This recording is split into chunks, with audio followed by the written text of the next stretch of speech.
அடுத்து பாருங்க நம்ம செல்லூர் ராஜா ஐயா வந்தாங்க.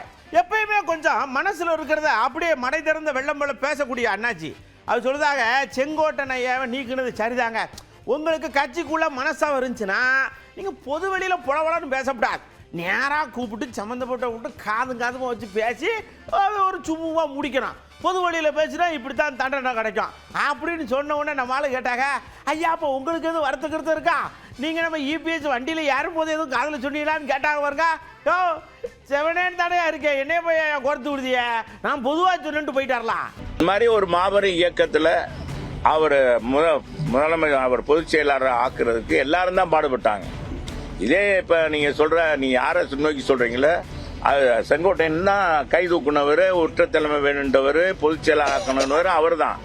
அப்புறம் இன்னைக்குன்னு என்ன வந்துருச்சு, ஒவ்வொருத்தருக்கும் ஒரு மனுஷனுக்கு ஒரு மன வருத்தம் இருக்குன்னா என்னைய சொல்லல, செல்லூர் ராஜன் சொல்றாரு.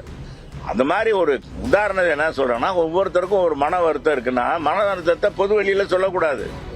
அதுக்காக பொதுச் செயலாளருக்கு எகென்ஸ்டா இருக்கவங்க போய் அவங்களோட போய் இருந்து சும்மா வருவாங்களா? பொதுச் செயலாளர் அப்புறம் எப்படி நடவடிக்கை எடுக்காம இருப்பாரு? அதுக்காக சொன்னா நீங்க உடனே சொல்லு, அதை ஒரு பிரேக் நியூஸ்ல போட்டுறாங்க. அப்பா இறங்கி சிஸ்டர் அடிக்கிறார், வர்ற பாலெல்லாம் சிஸ்டர் அடிக்கிறாரு பாருங்க. இந்த மாதிரி ஒரு சூழ்நிலை திமுக வந்து இது நடவடிக்கை எடுப்பாங்களா? சும்மா இறங்கி பொதுச் செயலாளர் இறங்கி சிஸ்டர் அடிக்கிறார்.